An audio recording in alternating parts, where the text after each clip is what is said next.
Salut les héros, j'espère que tu vas bien.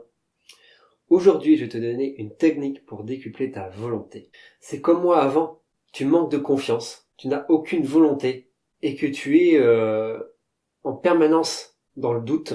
Eh bien, cette technique va te permettre de réveiller la force inflexible qui est en toi.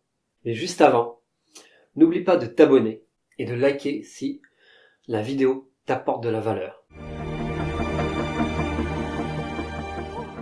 Je sais que pour nous, la vie est plus compliquée. Moi-même, quand j'étais jeune, je me sentais pas de taille pour réussir dans la vie. Parce que voilà, je voyais que j'étais, comment dire, l'exact opposé de la personne qu'il fallait être pour réussir dans la société, dans la vie.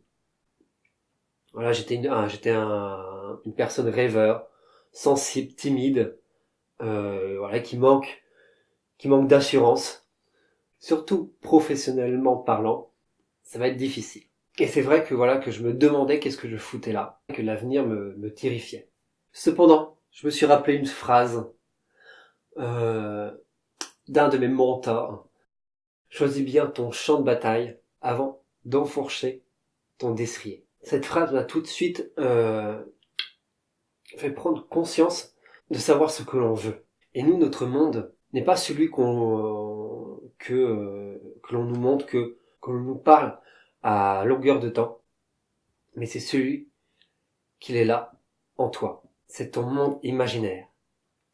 Et là, tu as les armes pour avancer. Donc voilà, j'y viens à la technique, Et pour cela, il faut encore que je mette le contexte. Et là, justement, je suis en train de regarder tous les soirs un animé que j'avais pas vu depuis enfant. C'est un animé que j'avais adoré, qui passait tous les après-midi. Cet animé-là, c'est Yu-Gi-Oh! Et là, j'avais envie de le revoir pour vraiment déjà voir comment je le perçois maintenant avec du recul, mais surtout aussi pour vraiment prendre conscience de ce qui m'émerveillait, de ce qui me passionnait dans cet animé-là. Et outre voilà le fait que voilà, justement avec du recul, eh bien là je me suis aperçu que les personnages sont assez gnangnan et que l'histoire est assez rebondante. Ce qui me passionnait réellement, c'était l'univers et surtout les valeurs que incarnait le personnage Yugi. Et surtout quand il se transforme, parce que vraiment c'est le jour et la nuit.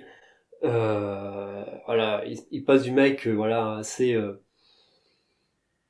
innocent, naïf, au mec sûr de lui, confiant, intelligent. Et tout ça de par le pouvoir du puzzle de Millennium. Et c'est vraiment moi cette scène-là qui m'a marqué quand il se transforme avant chaque duel.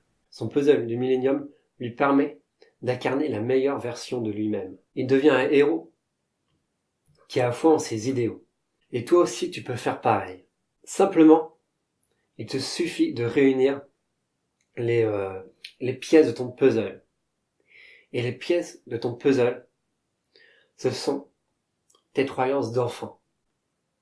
Dans chaque animé, il y a toujours une scène ou une phrase qui t'a marqué. C'est pour ça que je te pose la question, je t'invite à te poser la question.